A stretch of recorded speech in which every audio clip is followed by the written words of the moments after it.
दोस्तों 1 अक्टूबर की शाम दुनिया भर में तेल अवीव की तरफ रवाना हो रही मिसाइलों की बारात का वीडियो आग की तरह फैल गया। एक साल से संयम बरत रहे ईरान का सब्र टूटा।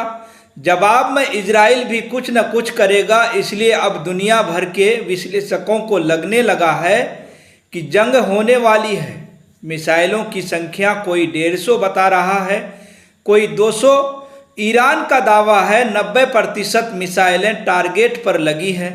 बैलिस्टिक मिसाइलों की रफ्तार क्रूज मिसाइलों से तेज होती है। कहा जा रहा है 12 मिनट में ईरान की सीमा से इजराइल की राजधानी तेल अवीव तक पहुंच गई। इससे पहले अगर क्रू मिसाइल या ड्रोन से हमले की कोशिश हुआ करती थी तो इजराइल को उसे निरस्त करने का समय मिल जाया करता था, मगर बैलिस्टिक मिसाइल काफ़ी तेज होती है। हालांकि इजराइल के पास मिसाइलों को रोकने के लिए एंटी मिसाइल सिस्टम है, तो उसे कोई खतरा नहीं है। मगर इस बार ईरान की कई मिसाइलों ने उसको आयरन डोम कहे जाने वाले सिस्टम को भेद दिया है। इजराइल ने दावा किया है कि हमले में जान माल का कोई नुकसान नहीं हुआ, मगर उस इलाके में इजराइल पर इतनी मिसाइल दाग कर ईरान ने उसे चुनौती तो दे दी है। इजराइल के प्रधानमंत्री नेतन्याहू ने कहा है कि ईरान ने बहुत बड़ी गलती कर दी, उसके हमले नाकाम कर दिए गए, अब कीमत चुकानी होगी। इजराइल के अनुसार ईरानी हमले में कोई मौत नहीं हुई। इजराइल के सैन्य सब बेस टारगेट किए गए, ये ईरान का दावा है। और अमेरिकी बम्बर जेट की एक पलटन तबाह कर दिया गया। हालांकि इसकी आधिकारिक पुष्टि इजराइल की तरफ से नहीं की गई है। क्या इसे ऐसे देखा जाए कि ईरान का हमला विफल हो गया, या फिर ईरान ने इस तरह से हमला किया जिसमें आम आबादी को नुकसान ना हो और युद्ध ना भड़क जाए। पश्चिमी मीडिया में ज़्यादातर आपको इजराइल के समर्थन में बात करने वाले पत्रकार मिलेंगे और उस इलाके में कवरेज की क्षमता उन्हीं की है। अमेरिकी मीडिया के सवालों में अक्सर ईरान खलनायक ही होता है। अमेरिका में किसी भी दल का नेता हो, इजराइल को लेकर एक ही बात करता है, इसलिए हमेशा इजराइल का ही पक्ष और दर्द आपको दिखाएगा। बाकी लेबनान से लेकर ईरान तक ऐसे पेश किए जाते हैं जैसे इनके अस्तित्व का कोई मतलब नहीं है, तो इन्हें मिट जाना चाहिए। जिस तरह से इजराइल ने हिजबुल्लाह के सेक्रेटरी जनरल हसन नसरल्लाह को मारा है, लेबनान में धमाके किए हैं और मैदानी रास्ते से लेबनान पर चढ़ाई करने का प्रयास किया है, उसके बाद ईरान के लिए भी संयम बरतना आसान नहीं रहा होगा। अभी तक लेबनान में इजराइल के हवाई हमले जारी हैं और वहां 700 से अधिक लोगों के मारे जाने की खबर है। ज़मीनी चढ़ाई भी हो रही है। ईरान फिलिस्तीन का समर्थक है और हिजबुल्लाह को खड़ा करने में उसका हाथ था। ईरान के राष्ट्रपति मसूद पजशकियान ने ट्वीट किया है, उन्होंने ट्वीट किया है, कहा है कि हमें अपनी आत्मरक्षा करने का पूरा अधिकार है। हमास के हमले के बाद इजराइल ने भी यही कहा था, उसे आत्मरक्षा का अधिकार है। इस एक आत्मरक्षा के अधिकार ने गजा को मिट्टी में मिला दिया या बस्तियां तबाह कर दी, बच्चों को मार दिया गया, लाखों लोग घायल हो गए, अपंग हो गए। वहाँ महामारी से लेकर भूखमरी तक फैल गई, लोग प्यास से तड़प कर मर गए, खाने की कीमतें कई बार 100 गुना बढ़ गई और बमबारी से मरने वालों की संख्या 41,500 हो गई, क्योंकि इजराइल को आत्मरक्षा का अधिकार था। और अब ईरान भी उसी आत्मरक्षा के अधिकार की बात कर रहा है। संयुक्त राष्ट्र में इजराइल के खिलाफ कई बार प्रस्ताव आया, अंतर्राष्ट्रीय अदालत से इजराइल को फटकार पड़ी, निंदा हुई, मगर इजराइल को कोई रोक नहीं सका। न नेतन्याहू ने निंदा की, परवाह की। इजराइल ने लेबनान में पेजर अटैक करके इसी आत्मरक्षा के नाम पर पूरी दुनिया को एक नए खतरे में धकेल दिया। लेबनान की राजधानी बेरूत के रिहायशी इलाकों में मिसाइलों दागी गई। सब आत्मरक्षा के नाम पर किया गया। गजा में तबाही अगर इजराइल की कामयाबी है तो इस कामयाबी को हासिल करने के लिए इजराइल को 1 साल लड़ना पड़ा। लड़ाई अभी ख़त्म नहीं हुई है, जारी है, और ये लड़ाई एक तरफा है, लेकिन इजराइल लेबनान के साथ लड़ाई की स्थिति में आ गया है और ईरान के साथ भी लड़ाई हो सकती है। अगर दोनों के बीच जंग होती है तो यूक्रेन और रूस के बाद ये दूसरा मोर्चा होगा जहां दो देश एक दूसरे से सीधे सीधे जंग करेंगे। खुद अमेरिका के विदेश सचिव एंथनी ब्लिंकन, जिनके शांति दौरों और नीतियों को लेकर संदेह किया जाता है, जिन्हें शातिर दिमाग का राजनयिक माना जाता है, वह आदमी 5000 शब्दों से ज़्यादा का एक लेख लिखता है उसी दिन जिस दिन ईरान इजराइल पर हमला करता है।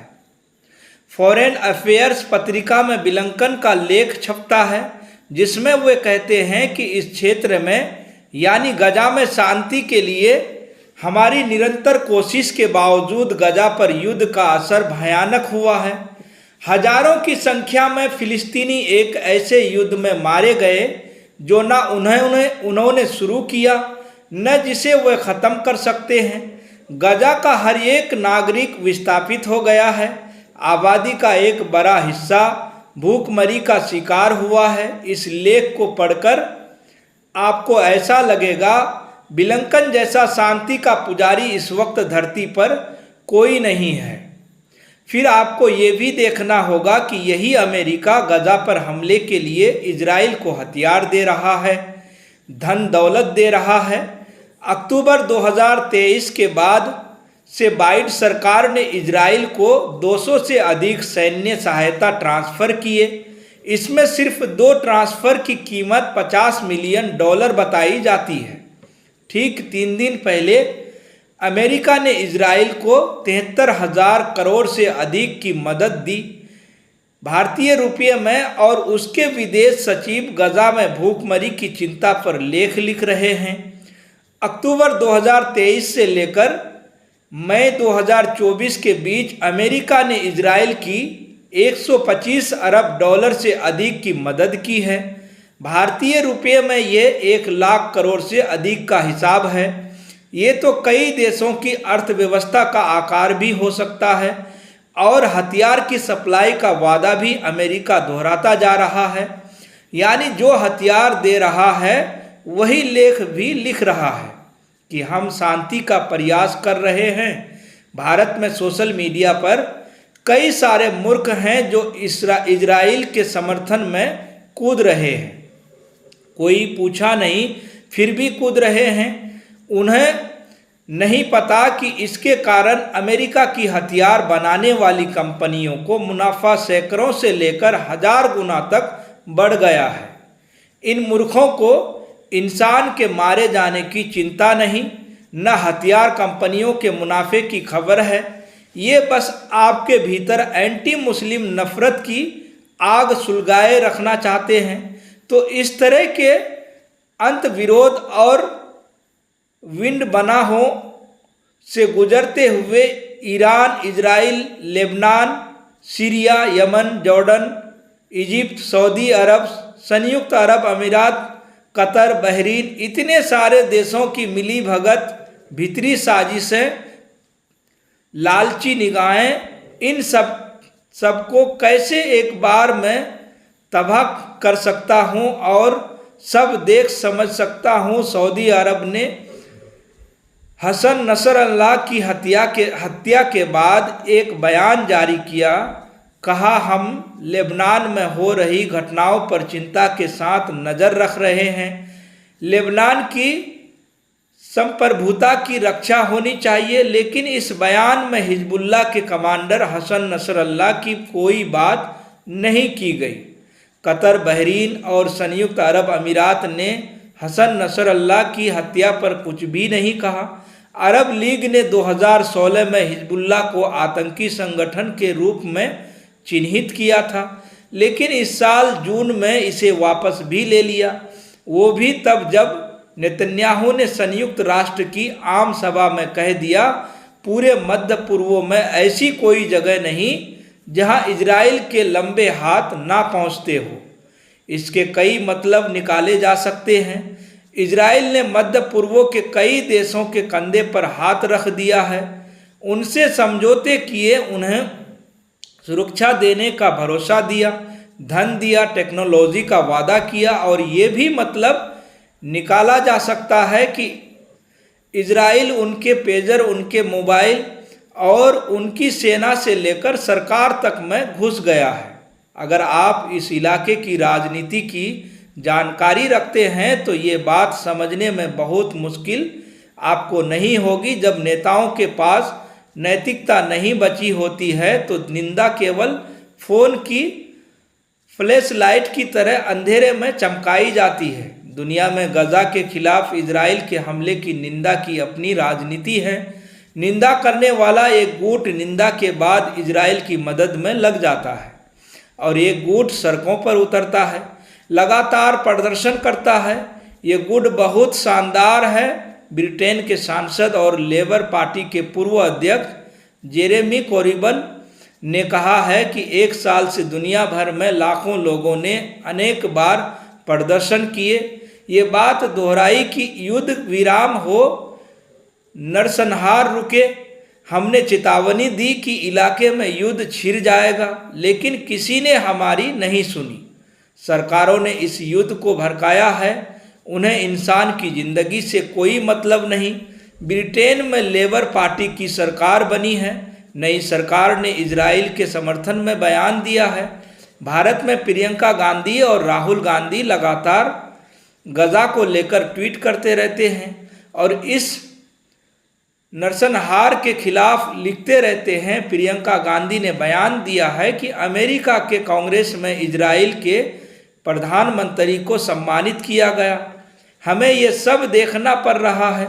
नेतन्याहू कहते हैं कि ये बर्बरता और सभ्यता के बीच की लड़ाई है। प्रियंका गांधी कहती हैं नेतन्याहू सही कहते हैं, बस बर्बरता वही कर रहे हैं और उनकी सरकार कर रही है और इसे पश्चिम की सरकारें समर्थन दे रही है। इसे देखना भी शर्मनाक है। अगर आमने सामने हो गए तो विश्व युद्ध को रोकना असंभव हो। सितंबर 1945 में दूसरे विश्व युद्ध की समाप्ति के बाद दुनिया में तीसरे विश्व युद्ध की आशंका करीब 3000 बार से भी ज़्यादा जताई जा चुकी होगी। दोस्तों, इस खबर में इतना ही। वीडियो आपको कैसी लगी आप अपनी राय कमेंट बॉक्स में हमें ज़रूर बताइएगा और केनी न्यूज़ को ज़्यादा से ज़्यादा शेयर करें, सब्सक्राइब करें। आप सभी का बहुत बहुत शुक्रिया, धन्यवाद।